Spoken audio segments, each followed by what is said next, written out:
Смятате ли, че в тези неограничени възможности се крият и някои опасности? И какви са те според вас?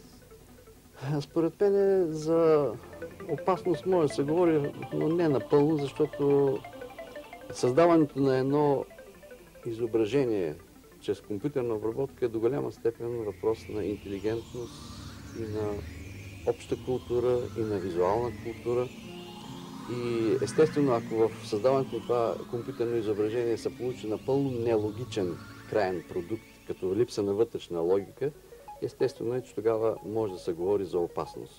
Но според мен точно компютърната обработка на фотографското изображение дава възможност да бъде удовлетворено изконното желание на твореца в фотографията, който иска да трансформира изображението така, че да изрази себе си. Защото сега вече фотографията до голяма степен вече загуби, не загуби, а измени същността си.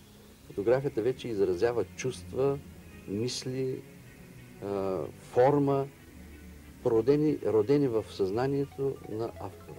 Така че съвременната фотография според мен е лична фотография и точно тук тя се пресича с възможност на компютърната обработка и на дигиталното снимане. Така че бъдещето е според мен там. Да, доколкото става въпрос за творческата фотография, ако говорим за журналистическата фотография, за репортажната фотография, там може би опасността е другаде. Плюсовете в скоростта, с която се постига продукта, са много големи, но възможността за електронна обработка може би крие опасности. Това, което се нарича вече даже манипулация на изображението. Ако за твореца е необходимост да манипулира изображението, да го контролира тотално, за фотожурналиста това е, може би, даже забранено. Защото самата същност на журналистическата фотография е в предаването на събитието такова каквото е. И ако читателя, вече или зрителя на този вестник, да речем, откровенно вижда постоянно манипулиране, подменяне на действителността, се загубва доверието в изображението. И по този начин вече журналистическата фотография има опасност въобще да бъде поставена под съмнение нейното съществуване. Ако тази фотография, която би трябвало да рапортува за дадено събитие, не рапортува, а преразказва при това на трето ниво някакво събитие. Може би тук е голямата опасност. Изкушението, което е толкова лесно осъществимо сега, благодарение на това, че изображението вече е оцифрено, дигитализирано и може много лесно с компютър да бъде манипулирано. Тук е и голямата опасност, и може би големия шанс. Голямата опасност от фалшифициране на много неща. Самия, ако си спомняте снимката на катастрофата на Диана, която беше публикувана, и която се оказа после, че чисто компютърно изображение, получено някъде в някоя редакция. Така че журналистическата фотография ще получи, според мен, мощен инструмент за бързина, но не за подобряване на другите неща. Защото бързината, директното предаване на изображението направо в редакцията, в компютъра и веднага в отиването на печатната машина на това изображение, още повече със съвременните печатни технологии от компютъра върху печатна форма, е нещо много съвършено и това ще подобри страшно много нещата. Но за мен голямото постижение на компютърната обработка ще бъде точно именно в тези две области, които аз говоря. Рекламната фотография и художествена, така наречената художествена или салонна фотография, които всъщност са точно личностна изява на фотографията. До голяма степен. Той и журналистиката е също личностна изява. Аз не казвам, че не е изява, но това е малко по-друг характер на тази изява. И ако трябва, нали, да се правят някакви прогнози с малко по-голям шанс да се сбъднат, може би те би трябвало да се правят в посока на онова ново, което ще се роди в съчетаването на класическата фотография, на навика за гледане и правене на класическа фотография с новите технологии, с електронното снимане, с електронната обработка, с електронното печатане.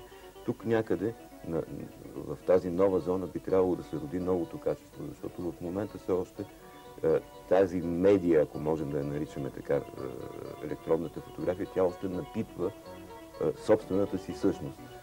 Петър Абаджиев прави нещо, което е правил и досега с средствата на класическата фотография. Сега той получава възможност да го прави много по-лесно, много по-свободно, много по-неконтролируемо, в кавички казано, от технологията, но той прави онова, с което започна пътя си в творческата фотография, ако не бърка. Така е до голяма степен, но точно компютърната обработка на изображението дава възможност да изрази себе си.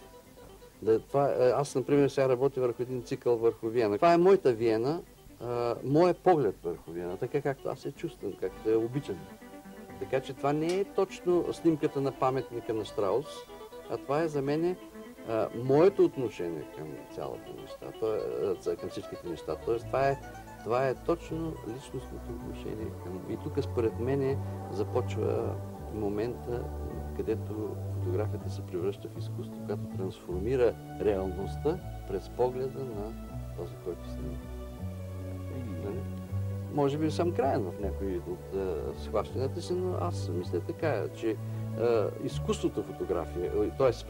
влизането на фотографията в изкуството, почва в този момент, когато тя почва да създава собствено, личностно, авторско изображение на действителността. Може да не е действителността, и в най-нереалното изображение в живописта, в най-нереалното изображение има някаква реална основа на нещо. Може да бъде цвят само, но това пак е основа на реалната действителност. Така че преработената действителност за мен това е вече фотографското изкуство.